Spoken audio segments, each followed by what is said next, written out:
Episode 1. Just an old book.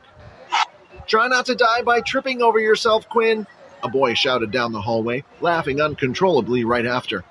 Quinn dismissed the petty mockery as he carried on walking down the school corridor.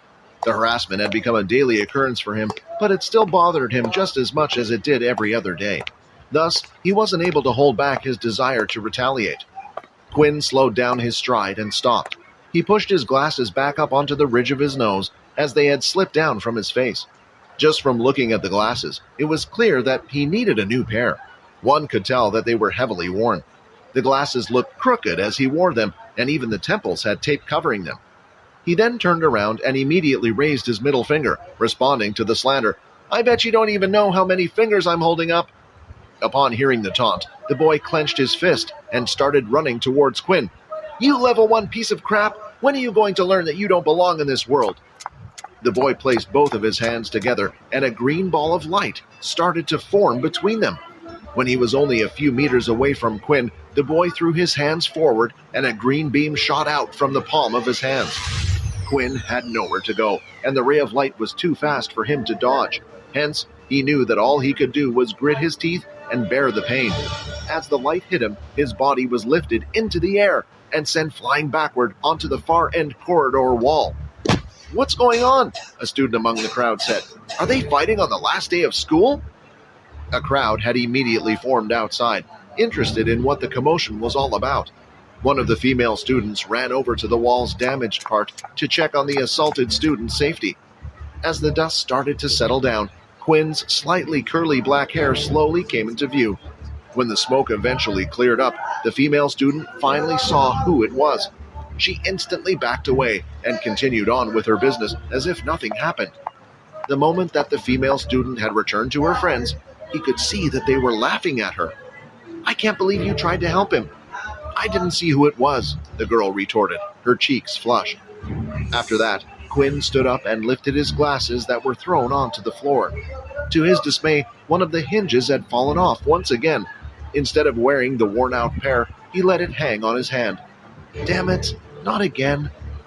It was the last day of school for Quinn, so he hoped that someone wouldn't try anything with him. He was sick and tired of their doings, but he wasn't the type to ignore those either. He had seen people who had chosen to keep their heads down and tolerate the harassment. However, their treatment was far worse than what he received. He didn't bother to stay at school like the rest of the students. He picked up his broken glasses and proceeded to leave school. As he walked past, he saw the students having conversations among themselves in their circles. Some were laughing, while some had tears, thinking it was the last time they would ever see each other again. However, Quinn wasn't a part of any of that, and he didn't want to be. Cliques would not welcome him anyway. He was the weird one. When he finally arrived home, he immediately went to work. Living in a single-bedroom apartment with just enough space to fit a single bed and desk was enough for him. A TV was mounted on the wall, but Quinn would merely use it as a background noise source and didn't watch anything. The apartment was provided to him by the government, since he had no living relatives and was only 16 years of age.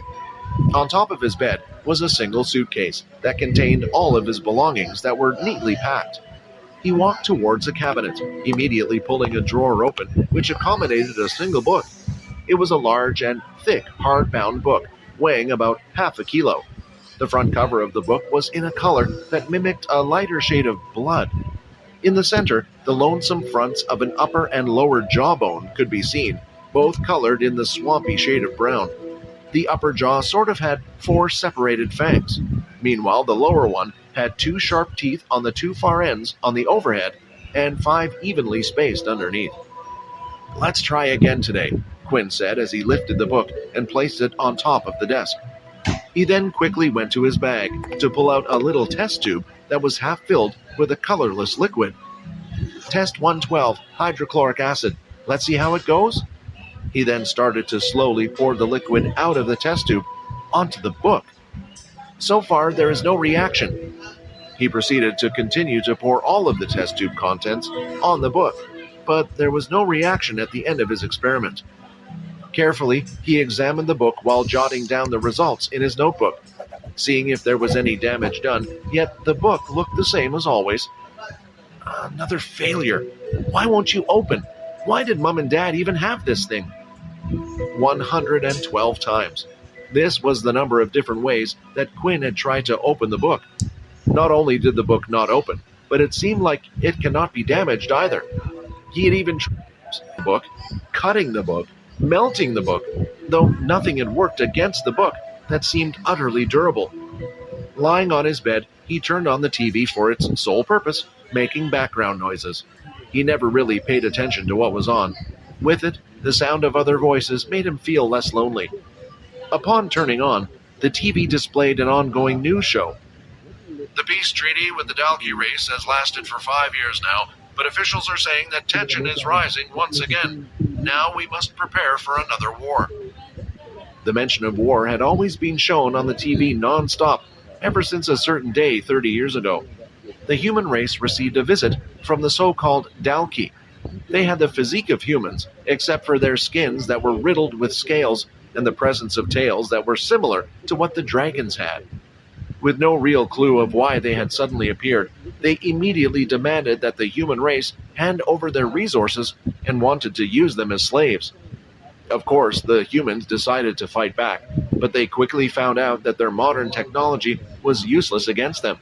Bullets couldn't penetrate their skin, and as for tanks, well, Dalki had airships. Every individual, disregarding the gender, was told to fight for their planet, and that included Quinn's parents. The war went on for years, so he grew up not knowing what his parents looked like. When the humans were on the brink of defeat, a select group of people came forward. These people had special abilities. They began sharing their knowledge of how they obtained such power in hopes of turning the tide in the war, and thankfully, it worked. Even so, the Dalki were still strong, and a seemingly endless stalemate led to the peace treaty signed 5 years ago. Obviously enough, human greed got the better of humanity, and instead of sharing these powers with everybody else, the higher-ranked governmental officials decided to keep them for themselves. Only those with money could learn the more powerful abilities, while everyone else was left with scraps. It was something that needed to be done. Poverty had taken over the world, but people had powers and were using them uncontrollably, unlike before. Quinn was given nothing when his parents died. The government agreed to pay for his living expenses while he was still in school, but that was it. When his parents died, him being at the age of 10, an agent appeared at his doorstep and handed him a book. He was told that it was the only thing that his parents possessed, one that they passed down when they died. "Why is the world so unfair?" he uttered, lamenting about his situation. Getting out of his bed, he started sauntering towards his desk. He picked up his glasses that were still slightly broken and decided that he needed to fix them. He noticed that one of the lenses was slightly out of place, and he tried to punch it back into its frame. "Come on, just get in!" he shouted, as he tried to forcefully fix the glasses.